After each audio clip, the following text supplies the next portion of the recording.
All right. So the whole purpose of this, brief meeting that we're going to have today, well, it's not a meeting. This brief conversation that we're going to get into is really about getting some questions answered. Some of the questions that were addressed when we did the show on the new moon just recently. And also, just to really start, like I said before, getting familiar with this camera more, because we're going to be bringing it. I got some powerhouses in the house today, just flown in last night. I got my boy J-Ro. Actually, he's a man. Gotta watch this terminology.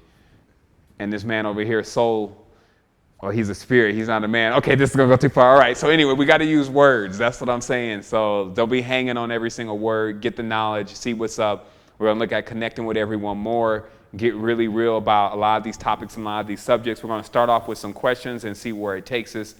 Run time about 25 minutes. Let's see what happens. So, yeah, gentlemen, this first question says, the person says they're losing their path. That, they had a spiritual experience. It's kind of like a climax in their life. And then at this point, they're having a difficult time even putting things together for themselves, like getting the discipline to start, fasting or eating the right food, cleansing. So all the stuff that goes with it, they can't find their way back to the past. So we're just going to see how much advice we can render a person that's in that kind of situation.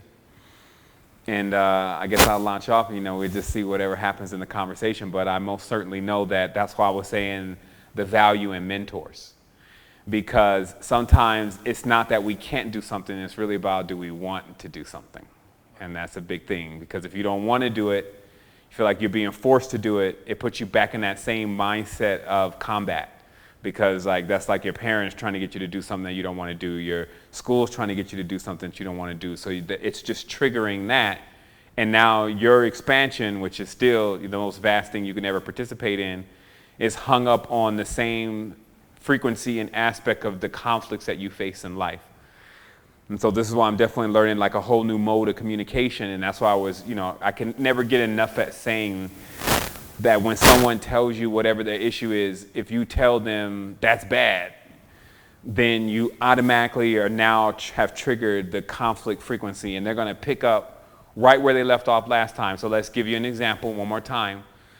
If a person says, hey man, my stomach is hurting, and then you go, yeah, that's right, because you keep eating that food that I told you not to eat. And you keep eating that food, the food's belong to Monsanto's and the GMO, and then they'll tell them there's probably a worm growing inside of you. The worm is probably this large. I talked to Dr. Cassar, and then, the person's like going to then respond, well, no, I buy organic food, and they're going to go in and defending themselves. I buy organic food. I try to eat as much as I can, but I don't have as much money to be buying everything. And then, it's just so complicated, because it is complicated. And then now, again, you're not making much progress with that person. So I think right away, we learn another level of how to really communicate. So if a person tells you something happened, the first thing you can even say is, that's good. And you can always turn that into anything you need to say from there. So if I say that's good, your body is telling you that you're somehow eating the wrong things. So at least your body is still functioning to give you that heads up. Now this is what you need to do. So now the person, it's like you immediately change the field. And that's so important for what we're, I can say trying to get across, because sometimes it don't necessarily work. I can say want to get across because our intentions are there, but then also need to get across because many of these people that we're talking to are actually in our environment. And that's the big thing, is that if we can't metamorphosize those that are in our environment, then, we've got ourselves into, a situation. So, and because that's the relationship, and that's what I'm really getting into in all this, is that every single aspect of what we're getting from our environment, if someone is in your environment and they're unhappy, even if they're making you unhappy and you're like, oh, I'm stuck with this person, you really need to understand, or understand as we call it, what happens after this when it comes to, if a person is unhappy and they're in your presence and you're directly responsible for bringing them unhappiness, when it's time to be catching that kite up out of here and get into that next level, there's a period that one has to go back through all of those experiences in a real deep level of what they call full immersion. It's like 3.5 days. Personally, I believe that 3.5 days is this life. I believe that we're in a full immersion of our past, and we're going through the experiences as we acted them out before. So every scenario that you're in an argument, you're disgruntled, you step on an animal or whatever, you hurt something, you're living back through that experience again, and then now it's asking you, are you going to make another choice this time? Sometimes that comes off as deja vu. You feel this really strong moment like, okay, here's the crossroads here. Last time you went left, this time you're going to go right. What's going to happen here? So, this is just, it's a lot of, well, I won't even say a lot, but there's a bit of theory to this. But I 100% believe that it's not when you die only that you're having this 3.5 days of recollection of everything that you've done. It's right now, this life, this is, according to the frequency, some stage of death in which a person is going back to their experience. And the other way I can prove this, though, is that when I came into awakening, all the way up until this point, there are things that occur that let me know for sure that there are things being planned out already. And people call that synchronicity. But in real respect to what it is, that means that you're moving through something that's already prepared. So in respect, you would be moving into the past because it's already there. It's already created. It's already happening. You see what I mean? So these are deeper introspections on a lot of times what the adepts mentioned in a lot of their books and their writings and things, but even them somehow not being aware that some of these times that they were talking about that were going to come in the future were actually happening now. And we were participating in something much more than we thought. And so then that makes me personally responsible to where if I'm holding someone in my reality and they're unhappy, I need to also now see myself as some kind of ogre then that is now got this thing that I can't metamorphosize into what it should be in my presence, but I'm somehow keeping it in a prison, even if it's through my money, if it's through, past ideas of who they know that we could be together, if it's still trying to see if we're going to make some money, because this is not just personal relationships, it's also business relationships. You see what I mean? So a person can become basically held into your orbit, but be a dying star, let's say. And in that respect, the reason why altruism comes in very deep, meaning really getting to the selfless point, to really do what you need to do, not only with those people for bad or for good, but just being a selfless person, which is activating the full side of yourself, like really caring about whether this person is going to get to the next level. And if you have enough knowledge to know, okay, their next level, her next level, his next level means me being out of the picture, altruism is actually walking away from that. See, sometimes people think selflessness is just doing what a person tells you, and that's not what we're talking about. That's actually codependency and co-inhibitors. What we're talking about is even if the situation is going to get critical for a while for that person, in full altruism, if you know that's the best decision, you have to do that versus, oh, I don't want to hurt their feelings. So now you're considering all these different things that actually rob the person of their liberty. And then you compensate by putting your crutch there. And if for any reason you're not there, then they're going to fall down. And this respect of things also, it also does, what it does to the reality, the actual environment itself, is it stagnates the reality. You literally find basically chunks of stuck energy in that particular environment. And what happens with those people is that stuck energy is all their dreams and all their desires that they don't see getting fulfilled because of the equation and the formula that is presenting itself. So to answer this gentleman's question about what happens when you get stuck on the path, the truth is, you know what's causing you to be stuck. You know the diet, you know the person, you know every single dynamic of it, because that's what we have to actually do. That's what depression is. It's thinking about all of that. So we're fully aware of the problem. The issue is that we don't have the proper tool set or toolkit to go into those problems and start to really make those decisions. Like, these decisions become so hard at times, like leaving a person, leaving a job. There's so many other repercussions behind if you do something like that. That alone could be, I mean, as we know, this is real life. That alone is what holds the person into that scenario. However, what we're coming to realize 100% now is that now we're fighting against a force within ourselves. This force, it wants to wake up. It wants to be free. It doesn't want to live non-truth. It doesn't want to live the stagnancy. It doesn't want to live in that environment. And it's raging. That's why I feel like, in my being personally, when I have entered in the past into certain situations where I felt like, okay, either this changes or I can't go anywhere. What generally happens if I don't change something is I get into some kind of rage. And at first I thought it was like, okay, this is like a little unbalanced. Well, not a little unbalanced, a lot unbalanced. What's happening? I just now recognize that that's called raging against the dying of the light. That's you now back in the primordial wild state just to fight for still this inkling of a chance that you can actually go beyond where the general scope of everything is. You're not allowing yourself to give up. You're not allowing yourself to quit. Even if it means you have to actually push some buttons in yourself and take on a whole nother character for a moment just to let you see, okay, this is a little bit more to, if I fail at this time, I'm not just failing this person, I'm failing myself. But again, so there's this respect then that comes with the reality. And that's why I realized, and again, I articulated before, don't mind articulating again, this is a gift. And the more appreciation that you have, the more gratitude. See, when people used to say, oh man, Sevan, you need to be more grateful. I mean, like, man, grateful for what? Like, I mean, these folks then took every single thing we have, these folks then, and then they're mind control. I don't understand what to be grateful for. We're just, see, that's according, you're now in their world.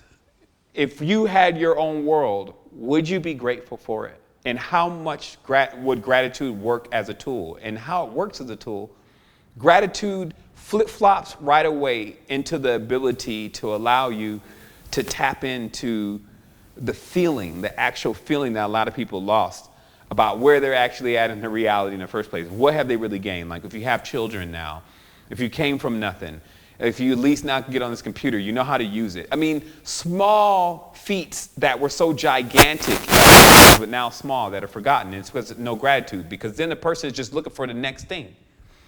And the interesting part is that now I'm glad I'm like in front of something where I can show it. But this, what they're showing in this system of knowledge, you know, you cover the Buddhahood at some point. But this character actually is the one that gets activated within the person when they don't have great gratitude. Because now what happens is that they need to keep consuming. Right. And they never get full. And as I said, the person had to buy, like Chris Brown, 20 cars, mopeds, four-wheelers. Still, it's like you can't satiate this being when there's no gratitude and the person is just needs more, wants more. And then also, this is what happens in the relationship. The person literally does not have any appreciation for generally anyone they meet for over 2 weeks. That's most of the interaction. And it's just because, first of all, there's this huge checklist that this person must, you know, abide by just in being around you. And that right away is not altruism. It's not selflessness. It's actually the mid stage, it's 50% stage of selfishness. The reason why I say it's a 50% stage is because the 100% stage of selfishness actually equals selflessness. And I'm going to show why. It's because when you learn how to mold your relationships and you learn how to mold your reality, mainly your environment, if you're in a fully stimulated environment, that means for some reason everyone around you is in great appreciation of who they are and what they're around and what you've contributed and how you feel about them and what they've contributed, it creates the reality that where something can happen, where what we call happiness can truly be achieved. But if we sit into our old aspect with our old emotional toolkit, and let's say when we get upset at someone, we'll at times be in that house with that person and not say anything to them. And that will go on the whole day. But honestly, truthfully, who is that really hurting? I mean, it's hurting the person, but it's also hurting you. If you have to spend 8 hours that you're never going to get back, according to what we know about time, with just that frequency, that shows you now, okay, so what's happening then is it's not you're just going to go in there and say anything to this person to make them feel happy.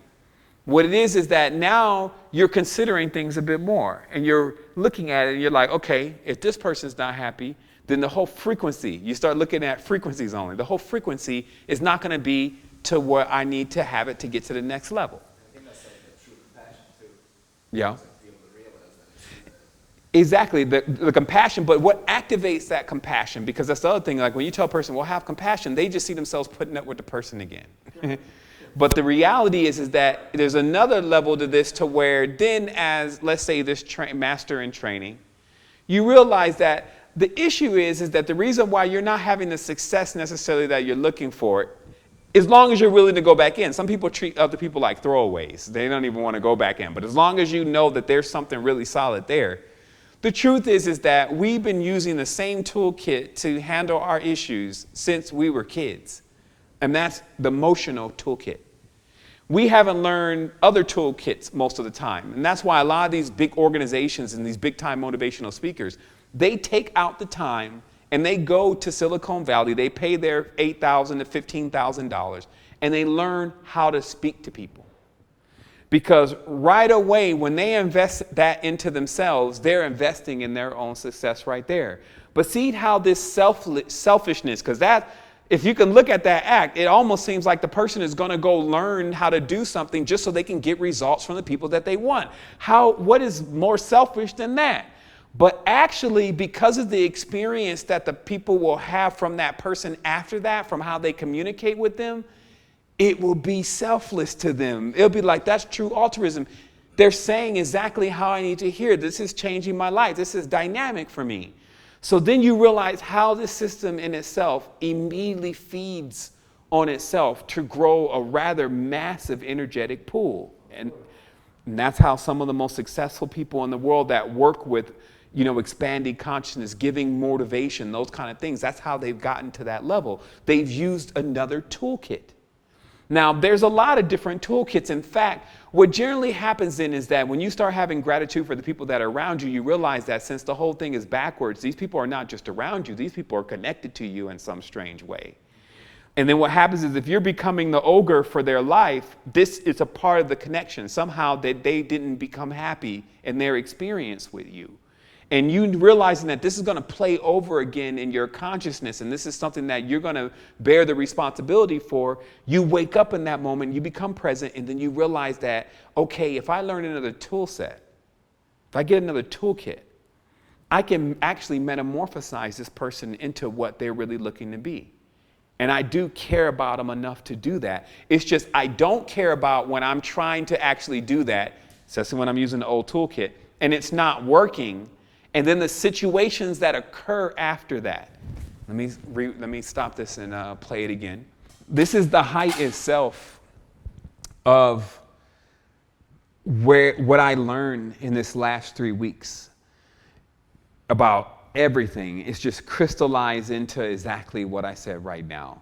So somebody will say, what's the answer to the question? The answer to the question is right now, this moment. That person needs to hear this.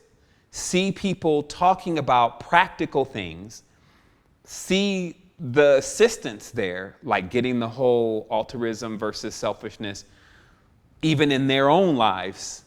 And then seeing hey, there's some brothers out there, some sisters out there that are actually willing to assist me in this process that have this same thing going on. Because, see, if people see me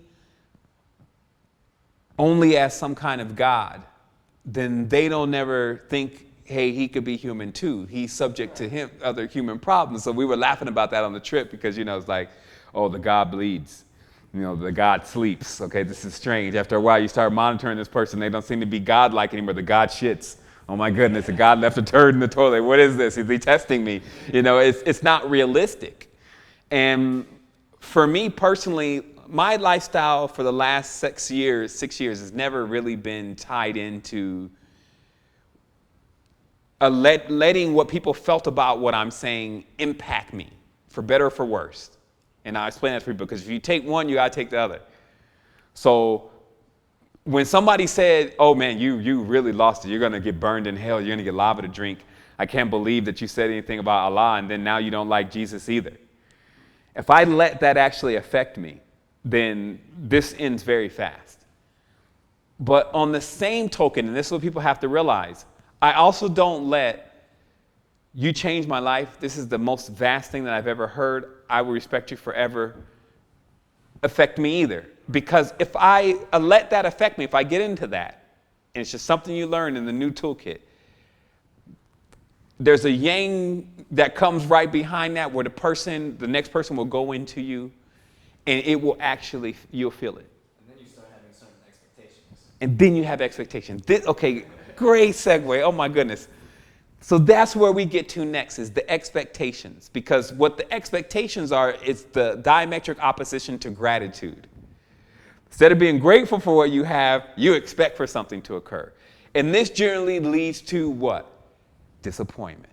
As they always say, when you have some expectations from something, this is going to equal disappointment in your life. Now you've basically gotten tied in. And this is how I feel these emotional subsets tie us right back into the realities right away, almost, when something in the reality, which happens almost at every single moment, triggers us back into these frequencies of feeling that strife, going back into the dualism. Like, I can go back into the dualism at times from just having problems with the email client. You know, that's how intricate our lives have become with division. You know, you're trying to get this thing to work, it's supposed to work, it's not working, you need to send the email, it's a meltdown, you got to go to the gym, the kids got to go here, and then it's all because of this damn email quiet, blah, blah, blah.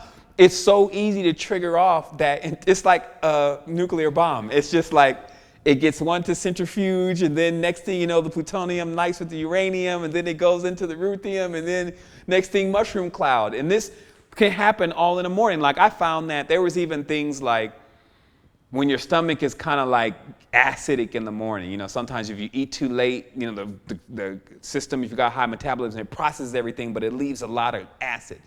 So then you get up in the morning and your attitude is acidic. And the moment that the person who just so happens to be in your environment says something to you, bam, then it sets off this nuclear weapon. And then that person probably may be on another situation with the parallax, meaning that it just happens to be not their star day. And then now we have World War 90 kicking off in the house again. And this is what I find in the nucleus of most relationships. Not just my own, but definitely my own, personal and business. And this is why we're not getting anywhere, right? And a big part of that is because the conflict is in itself the number two. Dual is two. Duality is two. So anytime you put two people into a scenario, they only have two choices: to collide or to go in separate ways. So when you work with that kind of geometry and you work with those kind of ideologies, it naturally can't get you and the person anywhere, and it cannot build any relationship. What I'm noticing that is missing from many of the very conscious relationships that have started now is still the unifying component. What people would say is a unified field. And how this plays out in Christian households is the Bible. The Bible is actually the third component. Because what it is, and that's why it's it's alive, the living Bible. And it's because what this does is if you do something wrong, it's not just me telling you did it wrong. There's this book with thousands of people that follow it that also say it's wrong. So your beef is not with me, it's with the book. And this removes me from the conflict. Now, I'm definitely not recommending, although there's some really good moralistic moral traits and moral structures in the Bible, I'm not recommending to go back to that kind of structure because it has a whole nother thing to it, as we know. But what I'm saying is that find that unifying field in your own reality and in your own household to what are we all agreeing on. Just like in a business, there's a mission statement, and everyone that comes to work for that business needs to understand that statement and agree that that is also their mission. And when they deviate from that mission statement, then that is when they're promptly removed from that company. So if we're not even walking into relationships, and I find this is that when people walk into any kind of relationship and they don't state their boundaries, they're just automatically expecting someone to know what their boundary is. And when that boundary is breached, they generally don't even say what happened, they just react. And that's why relationships are so dynamic. They take time, because who do you want anyway to just come to you and tell you, okay, I don't like this, long you're gonna do this and long you're gonna do that. And that's why there's so much work that a person has to do on themselves personally before they can begin to apply this kind of thing. Because then, of course, they're going in and they already know the results that they're looking for They know that they're looking to work with this toolkit that's going to give them success. And the reason why they're in that dynamic, whoever they're around and whatever they're doing, is because and they know that that's where they're supposed to be. They're fully tapped into, oh, I'm running life backwards here to correct a couple of things, because obviously you're not the hot shot on the dimension at this point, and the chakra centers may be a little shabby. So the reason for this and the whole act of something like that occurring could be there needs to be a different alignment and adjustment with what? Self. In the experience, not later on, not tomorrow, has nothing to do with the fast, has nothing to do with so many of these external integers that we love to put in the way of our growth. Well, once I X, then I'll be on this next level. As soon as I get this new job, then I'm going to take the money and get the cleanse. Then once I get the cleanse, I'm going to the next level. And meanwhile, this has nothing to do with the cleanse. What I found is that actually early in the days, it's actually more to do with the will than anything else. That's how their mind over matter exists. When the will becomes so strong, when I was in a scenario to where I was lucid dreaming 4 times a week, I knew nothing about diet. We were still rolling up noodles with Cheetos and making burritos on the light. And so if it was really all about, not saying don't keep your dean, don't keep your diet together, don't be foolish, but if it was really just all about that to get into that kind of access of power, then that should not be allowed. But my will, because I didn't have the knowledge. See, that's also what the tricky thing about knowledge is. Once you know, you know. Now you're held accountable for that. When you've been given knowledge is power. You've been given power, now you're responsible for the power. So before you know that, though, there's a lot about this reality that just works on your intentions and works on your will. So if your intentions are to connect, and those intentions are very strong, it doesn't really matter what you're doing that you don't know about, you're going to make that connection. But through growth, that connection, whatever that, when a person says, I'm going to make the connection, that connection is going to tell you, hey, those Cheetos and thing, the burrito on the light, hey, you need to. It's because it's that will that creates that change. Yep. Yes, it does. Besides just like the physical aspect of things, just energetically. Even through etymology, Right. the will, the change, or the chain. Right. Once you have the chain and once you have the will, now we're getting somewhere, especially if you have something to pedal. Right. And so it's also in the diagram of this, you have the horses, you have the chariot, and you have the rider. In the event one of those are missing, no one's going anywhere. And to understand those components in your life, just to start taking that triplicity. And it's interesting because like we were talking about before, it's like it's odd that someone does it. That's why those are the odd numbers. There's lots of taboos surrounded by it, like 3, oh, Wiccan, sorcery, 6, oh, sex, and Saturn, and or those multiples of 3, right? And then it's interesting because the sequences of the numbers actually is when you move out of 2, and this is what people should understand, is like numbers can't be read like, okay, this is what 1 means, so this is what 2 means, this is what 3 means. Because notice how the number 6 gives us 3 twice. Okay, so it's like twice the power of triplicity. The triplicity has already been activated, but it's an even number. You see what I mean? So if it was that even numbers are the numbers that cause the problems, then that theory would be broke right then. The next odd number is actually 7. So the thing is that numbers are not to be counted in the sense of one greater than the other. Now notice this. This is the deep part.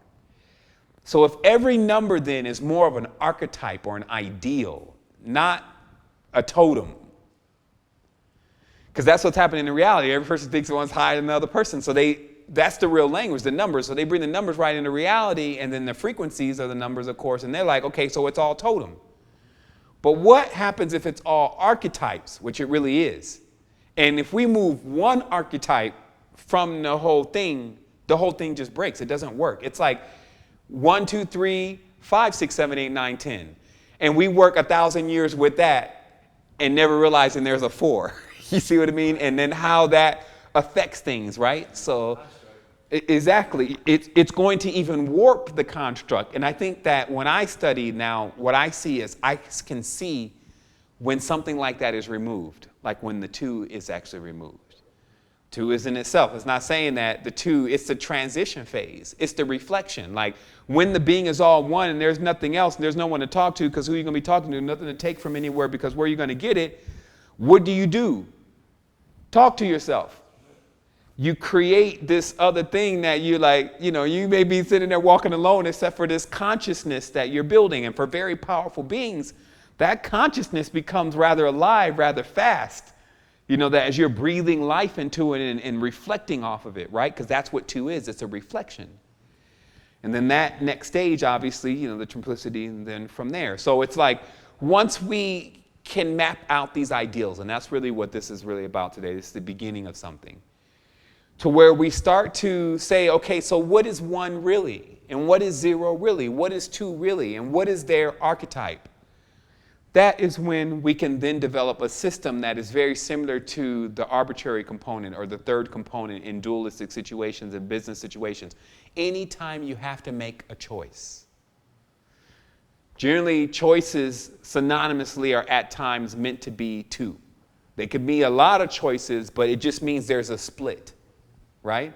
So if you have this new toolkit of how you patch up the splits, then that's actually what makes this metamorphosis and this massive dynamic change in your life because you're actually using the components that do that. So, and then how you build those components, because this is no hocus pocus, this is no, just talking it up. How you build those components is you, first of all, don't reinvent the wheel. You, just like we did, like we can even go from here tomorrow. What does zero mean to us? Every single thing that we know about it, from it being a number to also being a letter, from its shape to its circle to maybe on a two-dimensional level, all those different things. And we just crawl in and out of, the womb and, every single thing that it represents. And we get a grand picture of what zero is. And then now zero is done and we move to one. And we build a profile of these archetypes. See, because the other day, actually it wasn't the other day, maybe 2-3 months ago, and we'll come to a close here. I was on the freeway and it hit me hard. Bam, numbers are the only language, or they're the most powerful language here on earth. Not necessarily everywhere, but here on earth. The first language is numbers. And in that numbers, this is where all the power really is, because numbers are these archetypes as we're talking about right now, and they're also how we really take count of everything. Like it is the frequencies. If you tell me 528 hertz, that's a number, that's not a letter. And I can go then take that number and I can go immediately and get a symbol. If you say love, I can't actually go get a symbol, I can get a heart. But that connection between the word love and the heart does not bear for most people the connection of what it really means, which is the two phis connected together. It's just a symbol to them that they don't understand. It's necessary for them to comprehend.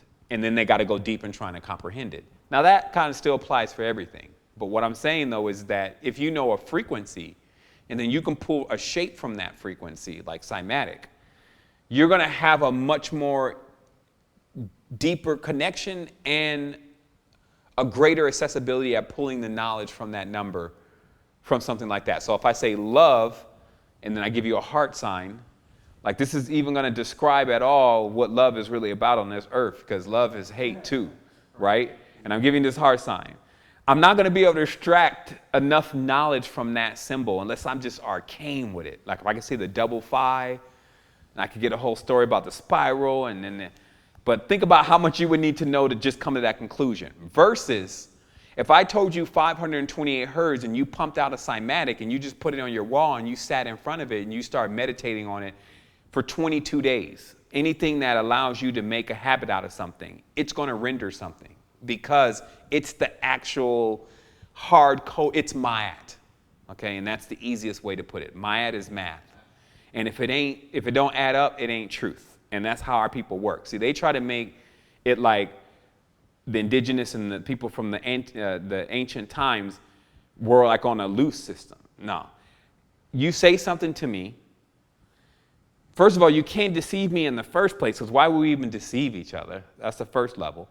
But if we just happen to be on the Silk Road and things have kind of degraded into another level and now you're in front of me, we're speaking a language that once I add up what you're saying, I'm going to know if you're lying or not by the number. And even further than that, as a wise man, obviously, the wise man, I'm going to even know what you're lying about. And even deeper than that, I'm going to know why you're lying, and I'm also going to know how to fix you from ever lying again. And that's the power. That's why I said when we look at the ancestors, ancient mothers, ancient fathers, this is how their construct was. That's why to us it's coming across as an alien. Because it's so foreign to where we are right now, but not foreign to where we can be and also to where we are. And this is how first we work with those basic dynamics of relationship, but we ultimately transcend people to realizing that that relationship that they really should really understand is actually in the future, according to the direction that they're moving, and that is their ancestor. And when you turn your back on your ancestor and you don't have that connection, then you don't have anything, because you don't have the connection of your tribe. And this is like, but it's a grand tribe. It's not just it's not the bodies anymore. It then transcends the bodies and starts giving you what's behind the eyes. And that's why I was saying behind the eyes of woman is earth and everything of how this works here on the physical plane. If we choose not to pay attention to that or not understand that, that's what I say, hey, most men don't understand women. Most men don't understand nature. That's what's really being said, right? So from that alone, a person cannot inherit any kind of gifts of still continuing here unless they come to that stage of awareness. That's their own personal quest. Because the earth itself is an entity that makes its own decisions, meaning that there's a part of what we're doing. So that's why if we don't realize the gratitude, it's like, look, man, this is a gift. Like if you can hear this on Snapchat, if you're on Facebook, YouTube, wake up. There are people out there right now. That's why when you go to their country, you could do something small for them. Like stand by, take a picture. They will jump, hug you, kiss you, love to meet you and everything because they don't have anything. So they're not expecting anything.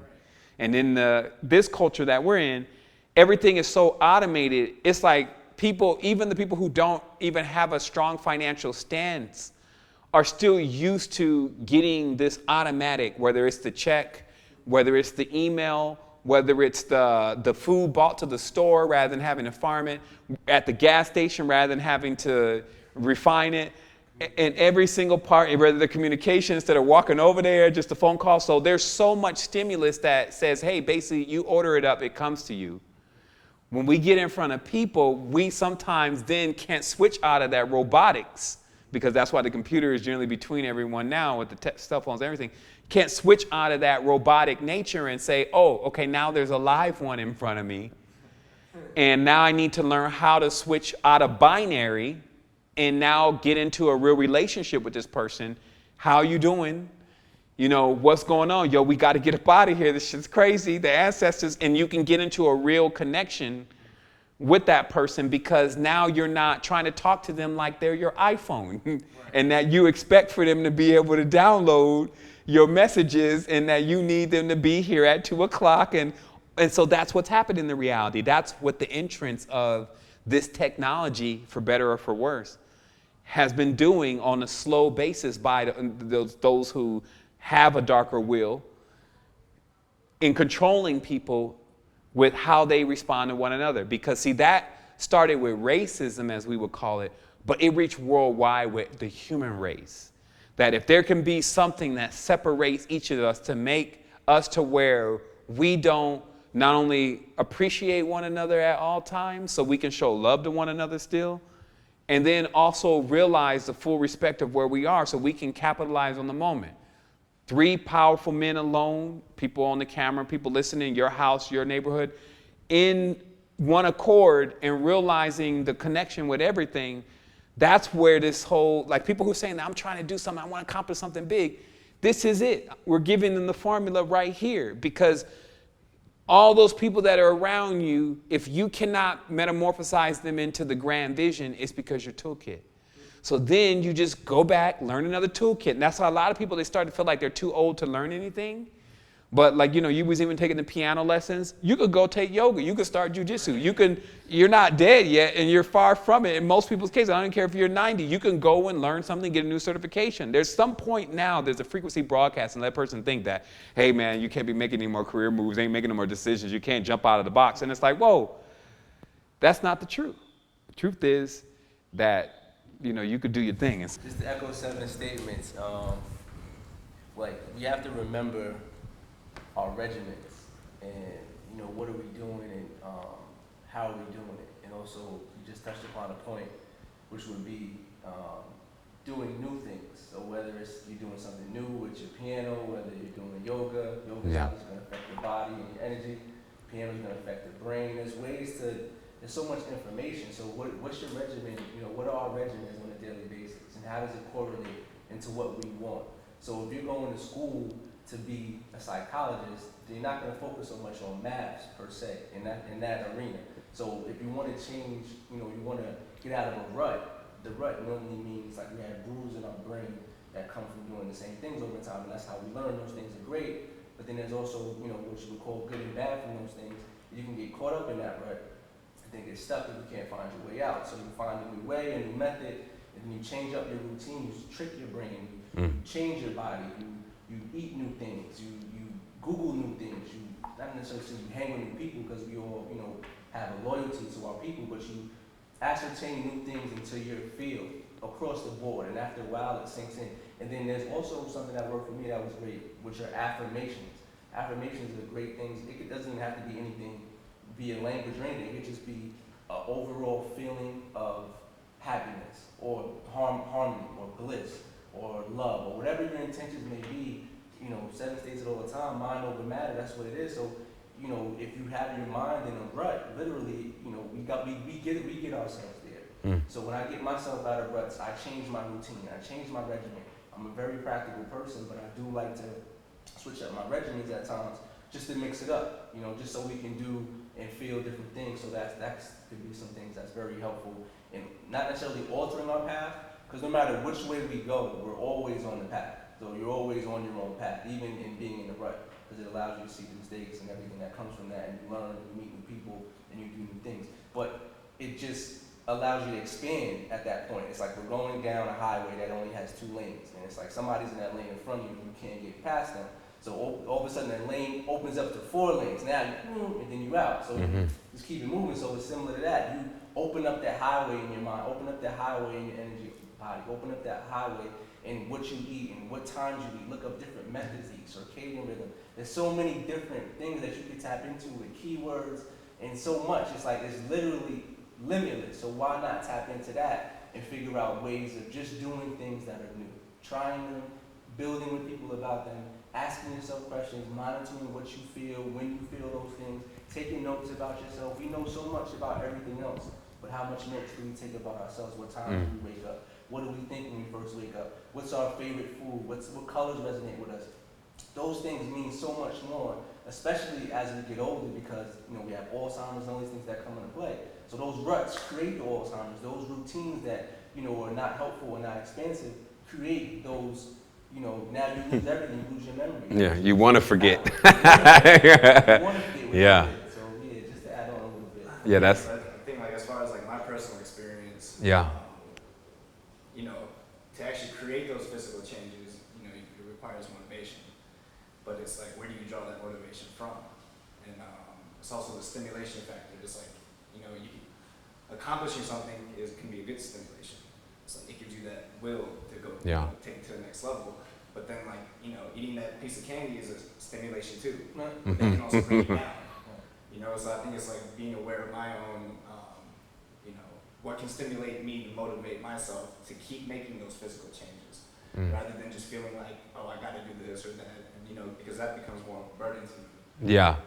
Yeah, it becomes. I definitely feel what you're saying, because, man, some deep insights. I will say to everyone, you get in a prelude of the key makers, and that's, like I said, what it's really about is getting really real with this, bringing in real people, and friends. And keep connecting. So that's all we're going to say today. We're going to get out of here, and maybe you'll catch us on Snapchat or something.